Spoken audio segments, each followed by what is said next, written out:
Good morning, students. Today we will study the new topic, that is the excretory system of prawn. prawn के उत्सर्जी तंत्र या पैलिमोन या prawn के उत्सर्जी तंत्र. prawn के उत्सर्जी तंत्र में मेनली जो संरचना उत्सर्जी ऑर्गन्स जो उपस्थित होते हैं वो हैं ए पेयर ऑफ एंटेनरी और ग्रीन ग्लैंड्स, ओके, यानी एक जोड़ी श्रृंगिकी या हरित ग्रंथियाँ, a pair of lateral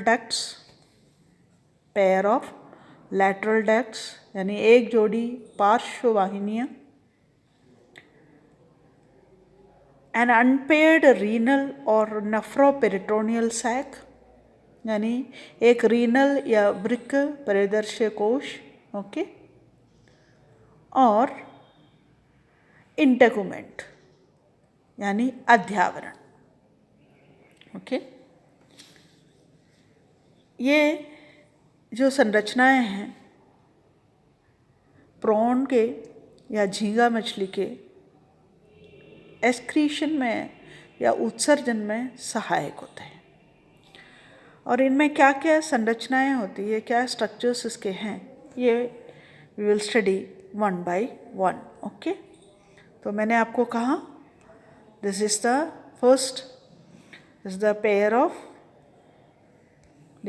of antennary और green glands, a pair of lateral ducts, okay, an unpaired renal or nephroperitoneal sac and integument. Okay. अब इसको वन बाय वन पढ़ते हैं. दैट इज द पहला है, that is the antennary glands. ये antennary glands और इसको और एक नाम से जाना जाता है, वो है ग्रीन ग्लैंड्स, हरित ग्रंथियाँ या श्रृंगिकी या हरित ग्रंथियाँ, ओके. अब ये हरित ग्रंथियाँ या एंटेनरी ग्लैंड्स, इसके क्या क्या पार्ट्स होते हैं वो पहले देख लेते हैं. यानी that possess end sac, okay, यानी अंतिम कोश,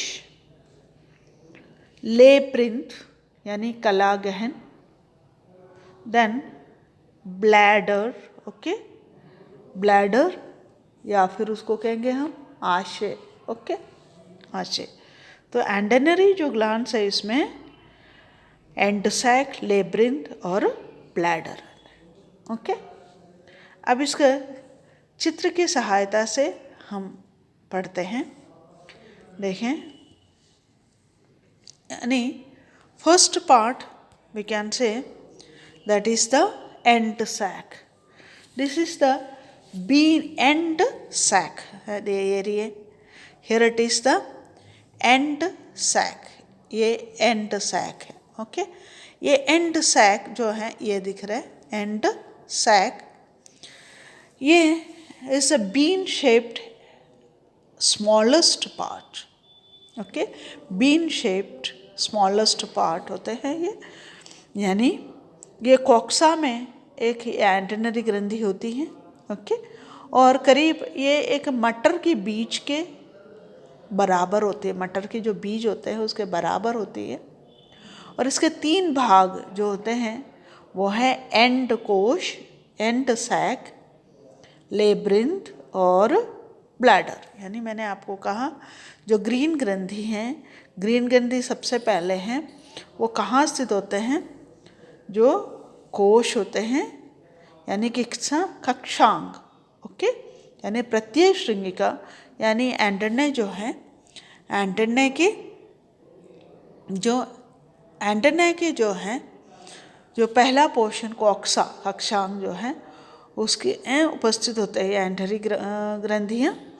और ये इसका शेप कैसे एक मटर के दाना या बीज के बराबर होती. और इसका तीन भाग होते हैं, वो क्या क्या है, end sac, okay, end sac, then the labyrinth, okay, labyrinth को एक नाम से और जाना जाता है, that is a glandular portion and the bladder, here it is the bladder. Okay, तो 3 पोर्शन हुए, एंड सैक, ग्लैंडुलर पोर्शन और उसको कहते हैं लेब्रिंथ और ब्लैडर। अब वन बाय वन देखते हैं। End sac, bean shaped end sac होते हैं और ये कहाँ ये उपस्थित होते हैं? Lying in between the bladder and the labyrinth. ये ब्लैडर एवं ये लेब्रिंथ या ग्लैंडुलर पोर्शन, इन दोनों के बीच में ये एंड सैक उपस्थित होते हैं। ओके, और इंटरनली इस consist of the blood लैकुने। Okay, और इसमें आउटर थिक इसकी it's wall is made up of 2 layers project into central cavity in the form of radial septa. इसके जो दीवारें हैं 2 layers में मेड ऑफ 2 layers, और वो 2 layers सेंट्रल कैविटी की ओर प्रोजेक्ट किया होता है as in the form of radial septa के रूप में। ओके, देन नेक्स्ट है लेब्रिंथ। लेब्रिंथ को क्या कहा है? दूसरा जो पोर्शन है उसको कहते हैं हम लेब्रिंथ या कला गहन कहते हैं, या ग्लैंडुलर प्लेक्सस या ग्लैंडुलर पार्ट कहते हैं। और ये labyrinth glandular part it's relatively larger than the end sac. ये एंड सैक से करीब करीब बढ़ाई होता है वो, end lies on its outer side, इसकी ठीक एंड सैक के बाहर की ओर उपस्थित होते हैं glandular portion. Okay, and it consists of numerous narrow branching and greatly coiled excretory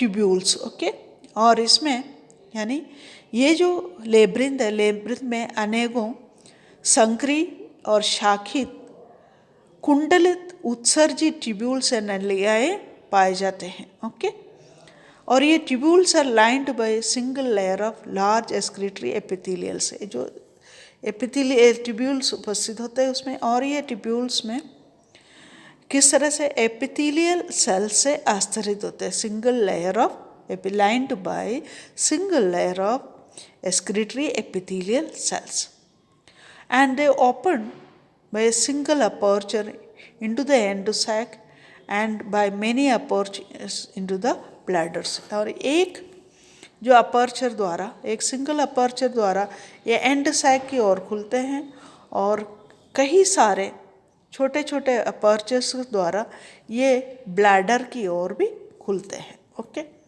तो clear. Next part that is a glandular part. Okay, now third that is the bladder, this is the bladder। okay, ये bladder portion है। bladder is the largest of all lying on the inner side of the end sac। bladder जो है सबसे largest होती है और ये end sac की inner side की ओर उपस्थित होते हैं। उसका दीवारें कैसे हैं? It's a thin walled sac, ये एक पतली दीवारों वाली कोश होती हैं, एंड इसकी दीवारें जो हैं that is made up of epithelial cells. ये ब्लैडर की जो दीवारें हैं और एपिथेलियल सेल से आश्रित होती हैं या बनी हुई है। ओके, और its inner wall is prolonged as a short excretory ureter, prolonged as a short excretory duct और यूरेटर, और उसकी जो इनर वॉल है वो यूरेटर के रूप में आगे की ओर बढ़ते हैं और बाहर की ओर खुलते हैं रीनल अपर्चर या रीनल पोर्स के द्वारा। यानी कहने का मतलब ये है उसकी इनर वॉल जो है आगे की ओर बढ़कर या एक्सक्रीटरी डक्ट या यूरेटर बनाते हैं और एक रीनल पोर्स के द्वारा वो बाहर की ओर खुलते हैं। ओके, और वो ये रीनल अपर्चर या पोर्स जो हैं एंटेना की कॉक्सा सरफेस की ओर खुलते हैं। तो दोनों साइड में है पैर ऑफ ग्रीन ग्रंथि है ये, और इधर भी है ग्रीन ग्रंथि, सेक्शन में दिखाई दिया ये फुल में। Now next portion that is the कि lateral ducts, that is the lateral ducts, here it is the lateral duct, this is the narrow, ये किस तरह से है narrow lateral duct runs posteriorly from the bladder of each antennary gland। आप देखें ये दोनों एंटेनरी ग्लैंड या ग्रीन ग्लैंड्स होती हैं और ग्रीन ग्लैंड्स के पश्च भाग से पश्च भाग से ब्लैडर निकलते हैं। ब्लैडर निकलते हैं, लैटरल डक्ट्स, यानी ये इसके कहाँ से निकलते हैं? Lateral duct runs posteriorly from the bladder of each antennary gland. ये जो एंटेनरी ग्लैंड के ब्लैडर के पश्च भाग से लैटरल डक्ट निकलते हैं। लैटरल डक्ट, ये है लैटरल डक्ट दोनों के। Lateral duct and this lateral ducts are connected by a transverse connectives। यानी ये जो दोनों lateral duct है ये आपस में एक ट्रांसवर्स डक्ट या कनेक्टिव द्वारा जुड़ जाते हैं। Just in front of the brain, ये तो ब्रेन के आगे खुलते हैं। तो two ducts then run backwards along the esophagus to open into the renal sac। ये आगे की ओर यानी two ducts run backwards, again ये पीछे की ओर जा कर के किस में खुलते हैं? रीनल सैक में खुलते हैं। रीनल सैक ये this is the renal sac. अब रीनल सैक इट्स ये रीनल सैक जो है it's a large thin walled sac lying above the cardiac stomach. ये जो लार्ज सैक लाइक स्ट्रक्चर जो है वो कार्डियक स्टमक के ऊपर उपस्थित होते हैं and just beneath the carapace and extending posterior up to the gonads. ये मेनली कार्डियक स्टमक के ऊपर एवं कैरापेस के ठीक जस्ट बीनीथ द कैरापेस, और कहाँ तक उसका है? यानी ये गोनाड्स के पास तक, posteriorly up to the gonads, यानी गोनाड्स के जस्ट पश्च भाग तक ये फैले हुए रहता है। So this is the structure of the excretory organ of the prawn. अब प्रॉन के इसका फिजियोलॉजी ऑफ एक्सक्रीशन में हम देख लेते हैं कि किस तरह से एक्सक्रीशन होता है। कि इनमें जो विज्ञान से तो complex nephridia like antennary glands extract the nitrogenous waste and excess water from blood। और क्या करते हैं? यानी nitrogenous waste and excess water जो है ये एंटेनरी ग्लैंड्स एक्सट्रैक्ट करते हैं, और उसकी जो मेथड है, प्रोसेस है, it is just like that of the vertebrate kidneys. यानी जो एंटेनरी ग्रंथियाँ जो नाइट्रोजिनस वेस्ट और एक्सेस वाटर एक्सट्रैक्ट करते हैं वो बिल्कुल वर्टिब्रेट की किडनी की समान ही होते हैं। ठीक है, किडनी के समान ही होता है। अब इसका अलग अलग फंक्शन भी किस तरह से हैं? End sac excrete mainly compounds of ammonia. जो एंड सैक है, ये जो एंड सैक है ये क्या करते हैं? ये एंड सैक जो है,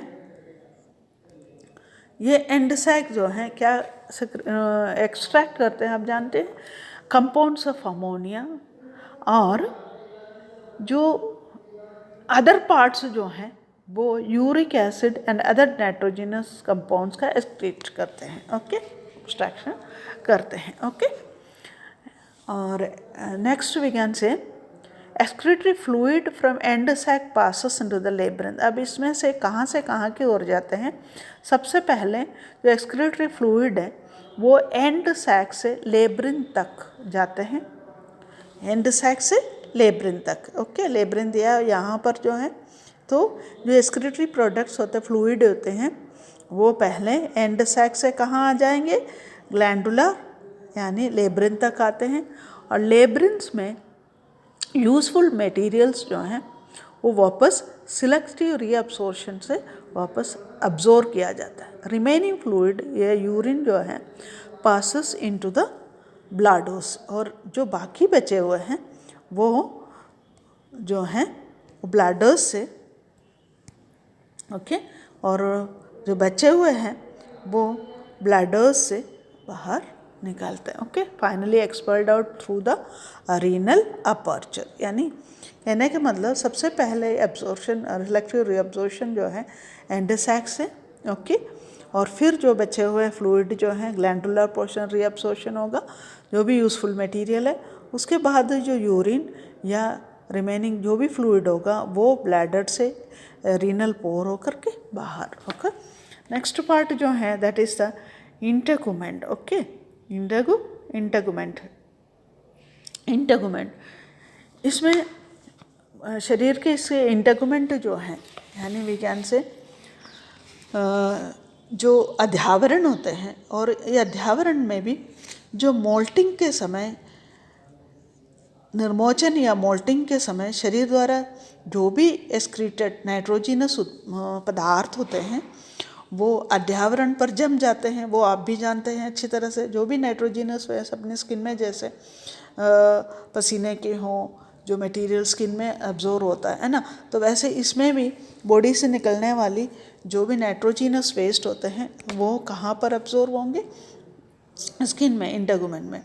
अब जैसे ही इसमें मोल्टिंग होता है और वो मोल्टिंग के साथ ही ये अध्यावरण या फिर इंटेगुमेंट जो है वो उतरते रहता है। अतः कहते हैं कि इंटेगुमेंट इज ऑल्सो और integument also acts as the chief excretory organ. Okay, और ये जो स्ट्रक्चर है ये this is the Palaemon antennary gland in section, यानी इसका एक एक पार्ट्स जो है आपको इसमें दिखाई देंगे। देखो that is this is end sac. Okay, end sac और ओपनिंग ऑफ द, देखो opening of the end sac, labyrinth, then wall of the bladder. Okay, then excretory tubules, अंदर जो मैंने कहा था एक्सक्रीटरी ट्यूब्यूल्स होते हैं, और इसमें एंटेनरी ग्रंथि, antennary artery. Okay, so this is all about the excretory organ of excretory system of the Palaemon and the physiology of the excretion. Okay, here I will stop my lecture. Thank you.